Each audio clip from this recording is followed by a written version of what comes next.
Assalamualaikum warahmatullahi wabarakatuh.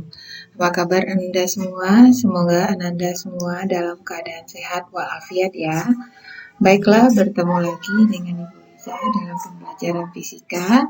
Materi kita kali ini adalah gerak lurus beraturan. Nah, sebelum Anda memulai pembelajaran, jangan lupa dulu berdoa dan kemudian mengisi absensi kita yang sudah dibagikan di dalam Google Classroom. Baiklah Nanda, kita masuk pembelajaran kita. Jika Anda pernah berpergian atau melihat di layar televisi di jalan tol, jalan raya, lihat jalan tol ini berbentuk lurus. Nah, di jalan tol itu orang menjaga kecepatannya, ya, menjaga kecepatannya. Dia bergerak lurus saja seperti itu dengan suatu kecepatan yang ditunjukkan oleh speedometernya. Ini adalah salah satu contoh bentuk dari gerak lurus ya. Dan kalau di negara maju, ya ini belum ada di negara kita, itu ada kereta api cepat, ya seperti Jepang dan Jerman. Nah, ini adalah contoh dari gerak lurus dengan kecepatan yang konstan. Jadi kalau lintasannya lurus, terus kecepatannya dijaga tetap, maka jenis gerak ini disebut dengan gerak lurus beraturan. Nah, kita masuk ya. Apa itu gerak lurus beraturan? Tadi sudah Ibu jelaskan bahwa gerak lurus beraturan adalah benda yang bergerak dalam bentuk lintasan lurus dengan kecepatan yang konstan. Nah, ini yang kita lihat di dalam gerak mobil dengan suatu kecepatan di jalan tol yang lurus.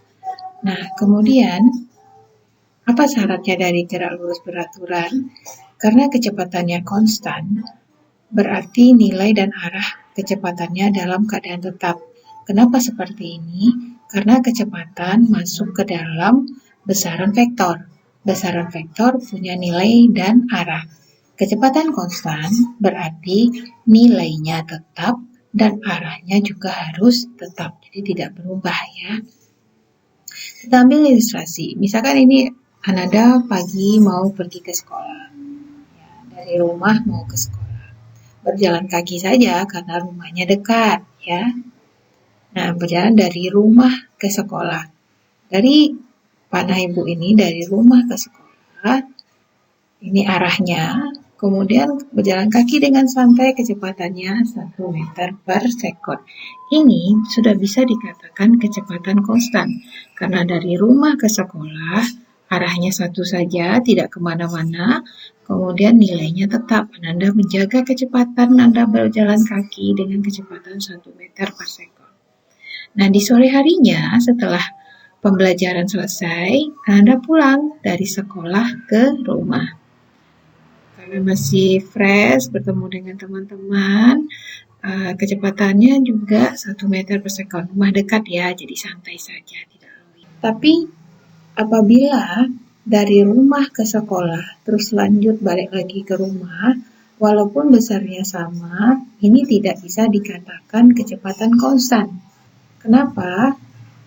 1 meter per sekon, kemudian balik lagi ke rumah. Jadi dari rumah ke sekolah, terus balik lagi ke rumah, walaupun besarnya sama, satu redaksi ini tidak bisa dikatakan sebagai kecepatan konstan karena arahnya sudah berubah. Yang pertama dari rumah ke sekolah, yang kedua sekolah ke rumah, walaupun besarnya sama. Tapi kalau dari rumah ke sekolah saja arahnya 1 meter per sekon, ini kecepatan konstan. Dari sekolah ke rumah saja juga kecepatan konstan. Tapi kalau kita gabung keduanya, rumah ke sekolah, sekolah ke rumah dengan kecepatan 1 meter per sekon, ini tidak kecepatan konstan. Oke ya. Nah, kecepatan pada pertemuan sebelumnya adalah perpindahan perselang waktu. Nah, kita beri lambang perpindahan delta S dan selang waktu adalah delta T. Kemudian, delta S ini, S posisi akhir dikurang posisi awal. Waktu tercatat akhir dengan waktu ditetapkan awal. T0 ya. Terus, apabila S0-nya posisi awalnya adalah 0, berarti X0 ini 0, dan T0-nya adalah 0, maka ini tentu jadi hilang ya, karena ini 0, ini juga 0. Maka kecepatan itu adalah S per T. Inilah persamaan yang diberikan oleh guru-guru Ananda ketika belajar di SMP. Nah, sekarang kita ambil, ini rumah, sekolah, ya, dari rumah ke sekolah. Rumah kita misalkan adalah posisi awalnya, sekolah kita misalkan posisi akhirnya, dan waktu kita mencatat awal dari rumah ini adalah T0 dan waktu akhirnya adalah T. Maka kalau ini 0, akibatnya lintasan ini menjadi jaraknya. Dan waktu dari rumah ke sekolah itu adalah waktunya T. Maka inilah pemahaman untuk rumus S per T pada GLB. Nah, sekarang untuk grafiknya, karena kecepatannya konstan, berapapun waktu yang tercatat, dia V-nya tidak berubah ya, tidak berubah. Ini untuk grafik hubungan antara V, kecepatan, dan waktu. Tapi untuk hubungan X dan T, posisi dan waktu, di sini X ya boleh dilambangkan dengan X, berarti dia bergerak bidang datar. S secara umum itu berbentuk garis lurus. Nah, kalau kita hubungkan dengan agama kita, agama Islam, dalam surat Yasin ayat 40 itu dikatakan tidak mungkin bagi matahari mendapatkan bulan dan malam pun tidak dapat mendahului siang, dan masing-masing berada pada garis edarnya. Jadi semuanya itu sudah ditentukan pada garisnya, artinya dia sudah pada aturan tersendiri.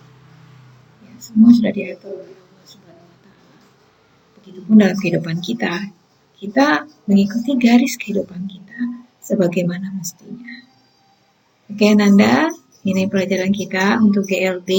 Adapun kesimpulannya, benda bergerak dalam lintasan lurus dengan kecepatan konstan itu adalah maksud dari GLB.